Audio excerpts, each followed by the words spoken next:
Boys and girls, what's going on? It is your boy Naj again. In this episode, I'm going to be talking about the integrated engineering stage 1 plus tune. Now, before I get into the butter, I want to talk a little bit about the tuning process, and then we're going to take this thing for a spin with a capital P. Okay, so first off, the tuning process, right? How is it? So I went ahead and purchased the PowerLink Bluetooth reader, right? So that basically means that I can tune and flash my car from my phone without having to pull out a PC in the passenger seat, right? Like a boosted Honda Civic to mess with things and change flashes and things like that, all right? So I did get that. So I did perform the whole flash on my phone right now, okay? Basically, you have to tune first your ECU and then your TCU, and you've got to have something called credits, which is kind of the dollar amount of your credit towards a tune. Kind of like Chuck E. Cheese when you want to play. You gotta have funds to play, right? And when you purchase the tune through Integrated Engineering's website and you put the PowerLink serial number, they'll automatically send those credits to the PowerLink that you're using, so you're able to flash it right off your phone, and everything is easy and seamless, right? Now, side note, if you receive the PowerLink and you plug it into your OBD, there's supposed to be a LED light that flashes on it. If it doesn't, don't worry, because I was shitting bricks, right? Basically, that means that the PowerLink reader the firmware is out of date. What you have to do is pull up the computer, plug it in, and the integrated engineering software should recognize it. It should recognize that it's out of date, and it should automatically update the PowerLink firmware. And after that's done, you plug it right in, and everything works smooth and perfect, right? Now, as you're tuning it, keep in mind, Christmas will come early. Not because of the gains, but because the whole dash lights up like a fucking Christmas tree. Every single error, malfunction, check, light, period, that this car possibly has stored will come up and will flash, right? It's kind of scary coming from a previous B5 owner. And even though there's error lights right now, the tune tells me start the car, then turn the car off, and then start the car again, right? So at the first start, you still might see error lights, as they say. So let's see. Okay, definitely there's still error lights. So now we turn it off.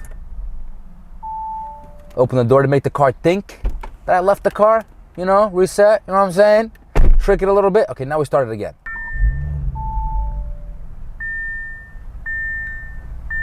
The error lights disappeared. What do you know? I thought by my luck, for sure I'd be the first customer where the tune fries everything inside the car. Guess today's a lucky day, biddos.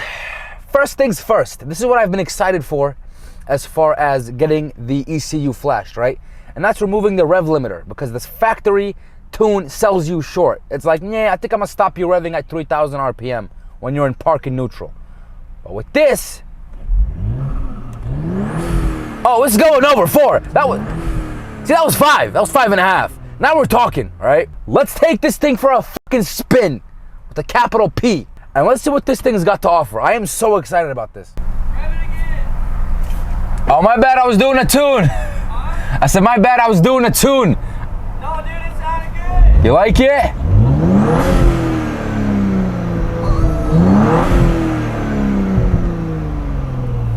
Thanks, bro. Thanks, I appreciate it. Thanks, man. That was unexpected. This is what happens when you tune your car in the back of a fucking Domino's Pizza parking lot. At least they dig it. Because what we're gonna do now is we're gonna take this for a spin. And to do that, we're gonna put our seatbelt on, because I'm not trying to kill myself. With great power comes great responsibility. All right, let's do it. I'm gonna open the windows a little bit so you guys can kind of hear the exhaust. All right, let's hit it. I'm so excited for this, yo. Drive dynamic.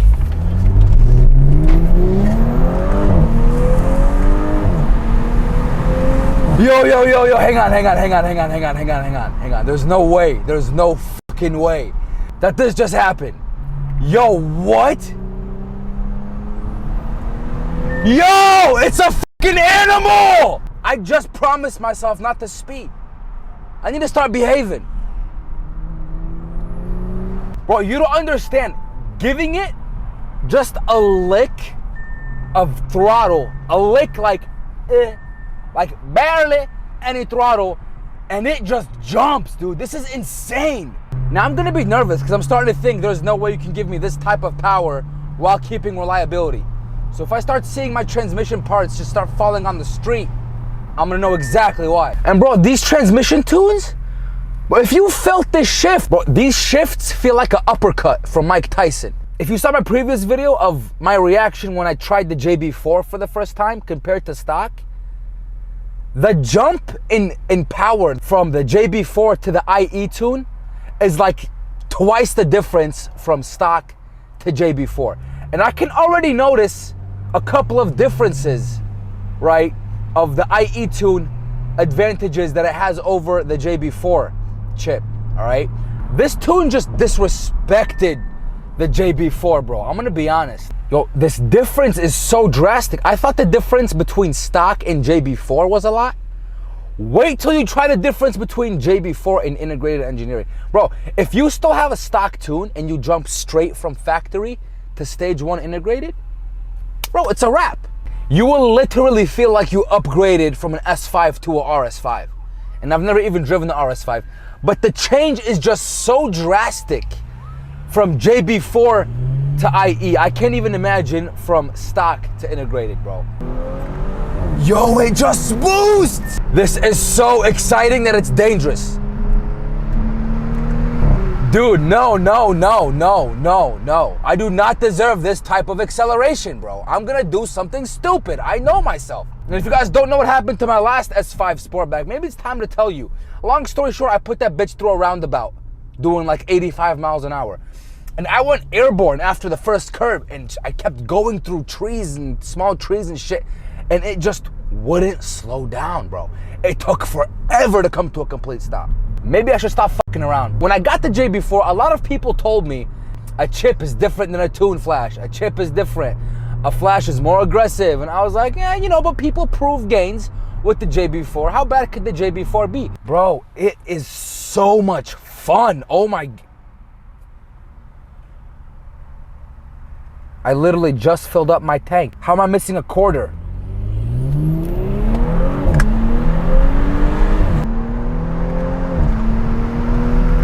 I don't even act like, how much more fucking power can you push out of these stock 3-liter turbos? Now, second part of the topics that I want to cover. How does it compare to the JB4 tune? How? Okay. Number one, I can tell you this. Power consistency. Each and every single time I hit the throttle, right, the response was exactly the same time after time, right? It gives me the same power, the same boost. It's linear every single time, right? In comparison to the JB4, that's not how the JB4 went down, right?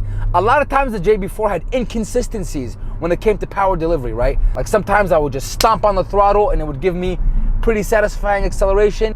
And then sometimes I'd step on the throttle and I'd be like, is this stock? Like, is the JB4 even like active right now, right? The JB4 kind of acts like a drug dealer on the corner, right? He's not very consistent. And not to mention the sputteriness, right? There was kind of like a misfire jerky feeling that the JB4 gave me when I was exactly at 2,000 RPM. So JB4 users, beware. First I thought something was wrong with the car or with the transmission, but after I was like, let me take off the JB4 first and see if that makes a difference. I took it off, nothing. I reinstalled it, didn't do anything, right? It acted perfect.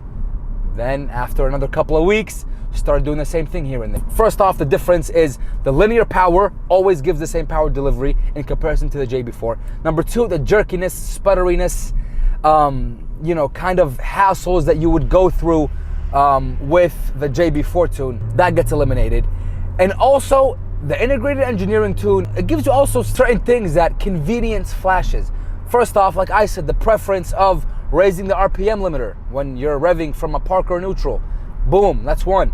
Number two, turning off the auto start stop functionality. You can still turn it back on if you press the button. You have so many other things. You have brake boosting privileges now. There are so many things that I read on there, but I'm gonna add a little screenshot here below for you guys to kind of look it over and read it. And this is not exactly what I was looking for. A fun red light on some nice turns. This Nissan Murano next to me needs to buckle the fuck up. Yo! Stop! Quit playing! Another big thing too that I like is the crackles and the pops of the exhaust that the IE tune has to offer, right? Listen. Yo! Now we're talking. This is what I like to hear, the brap. You hear that?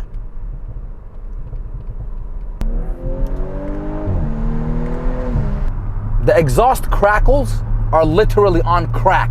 They sound absolutely terrific. I wish I could put a freaking mic in my exhaust pipe so you guys can hear it.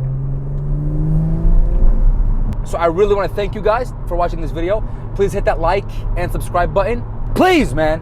And stay tuned for the next videos, modifications that I do for the car. Also, sneak peek, I have 3 new carbon fiber diffusers that I was able to design in my free time and get the mold started for. 3 fucking carbon fiber diffusers. I'm gonna be dropping them within the next month or 2. The B5 diffuser is already complete. It should be here within the next week or 2, right? So expect a video for the B5 diffuser installation, because that's gonna be the first test, fitment, look, everything, right? So I'm very excited for that. Second diffuser is for the B9 S5, for the B9 S5 Sportback, for the coupe, and for the cabriolet. It's all the same fitment, so please stay tuned to make sure you see the new design that I've been making for the B9 S5. And the third design, C8 RS6. RS6 diffuser, looks super badass. I can't wait to show you guys. Hit that like and subscribe button, don't forget, and I will see you guys in the next video. Peace.